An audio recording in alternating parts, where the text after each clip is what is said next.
Et qui donne cette demoiselle en mariage? The king. Et voilà, ça y est, le grand jour est arrivé, hein. Finalement à Las Vegas, hein. Et oui, avec Elvis. Oui, on a bien vu. Et oui. Et dans la présence de Dieu, Arnaud, prenez-vous Émilie pour épouse? Oui. Et Émilie, prenez-vous Arnaud pour époux? Oui. Oui, hein? Oui.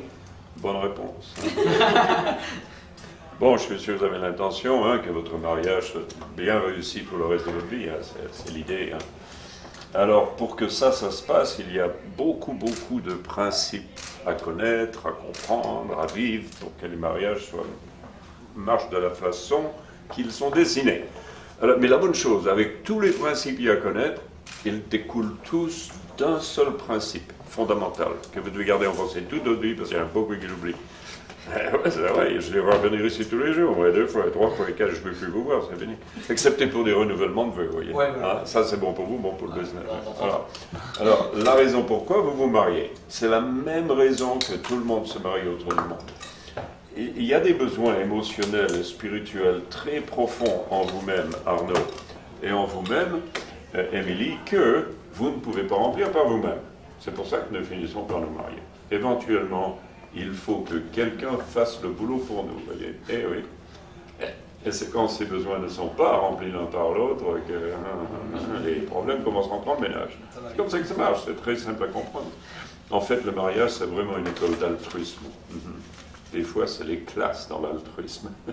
Plutôt vous comprendrez ça, le mieux vous êtes, vous voyez, parce que le Seigneur, il continue avec son programme de toute façon, lui.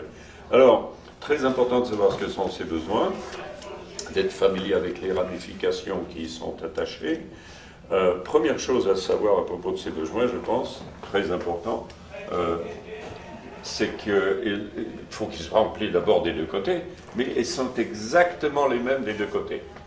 Mais seulement par définition. Ils ont le même nom. La différence entre eux, l'intensité avec laquelle ils doivent être remplis. Grosse différence entre un homme et une femme. Et c'est là que tous les hauts et les bas se promènent. Oui. Et à moins que vous ne soyez sur le chemin du livre des records, vous avez peut-être quand même une idée de quoi je parlais. Est-ce que je veux dire? Et la bonne chose, c'est que les hauts et les bas, le Seigneur les a dessinés de telle façon, particulièrement les bas, parce que les hauts, tout va bien, hein, particulièrement les bas, dessinés de telle façon pour donner une opportunité à rendre le mariage de plus en plus solide et de meilleur en meilleur. Pas de plus en plus faible et de pire en pire. Non. Et malheureusement, il y en a beaucoup qui ne comprennent pas comment ça marche, ils ne lisent plus le mode d'emploi. Un des plus grands besoins de votre future femme, Arnaud, que vous devez continuer à remplir pendant toute sa vie, si même peut-être pas son plus grand besoin, d'après la Bible. La Bible, c'est notre mode d'emploi pour la vie. Secret le mieux caché de tous les franchouillards. On a un mode d'emploi. C'est qu'elle reste toujours en sécurité complète et dans votre amour. Que vous ne lui donniez jamais l'opportunité de même en douter. Il y a beaucoup de raisons dans la vie, mais aussi, plus vous aimez votre femme, plus elle s'épanouit. Elle a donc besoin, en comparaison de vous, d'après la Bible, d'une surdose d'amour. Ah, elle en a pas. Surdose. Et c'est là que les degrés d'intensité commencent à entrer en jeu, vous voyez. Ouais. Et il y en a des deux côtés, hein. Donc très important de savoir ce qu'ils sont, comme ça vous travaillez intelligemment l'un sur l'autre, gardez tout le monde heureux dans la famille, vous voyez. Alors, l'amour, bien sûr, ne peut pas être vu à moins qu'il ne soit démontré ou exprimé. Et la façon la plus facile de faire ça, Arnaud, parce qu'il y a des façons extrêmement difficiles de démontrer l'amour, et le mot difficile n'est même pas à la hauteur. Mais le plus facile, tous les jours, et puis pas qu'une fois, vous dites à Émilie combien vous l'aimez, simple. Et puis dans l'année, on lui fait des cadeaux, à droite, à gauche, des fleurs, c'est le des cas, ça arrive bijoux. souvent, je vous rassure. Ça arrive souvent. Yeah. Même quand c'est pas son anniversaire. Ah, et même la Saint-Valentin aussi. Surtout quand c'est pas son anniversaire. Gros bon point pour ça.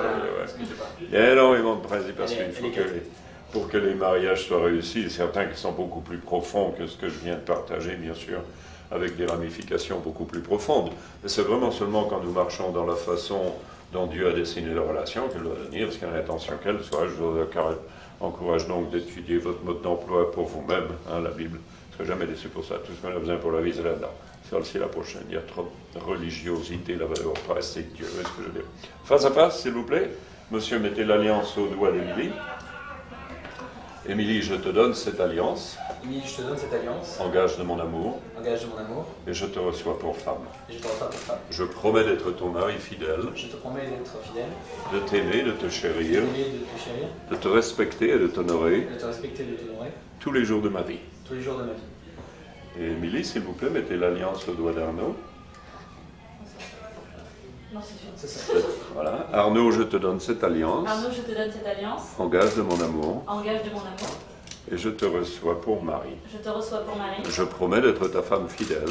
Je promets d'être ta femme fidèle. De t'aimer, de te chérir. De t'aimer, de te chérir. De te respecter et de t'honorer. De te respecter et de t'honorer. Tous les jours de ma vie. Tous les jours de ma vie. Eh bien, Arnaud et Émilie, après avoir entendu les paroles que vous venez d'échanger dans la présence de vos témoins, dans la présence de Dieu, par l'autorité qui m'est donnée par les lois de l'État du Nevada. Je prononce ce que vous êtes maintenant. Mari et femme, embrassez votre femme, monsieur.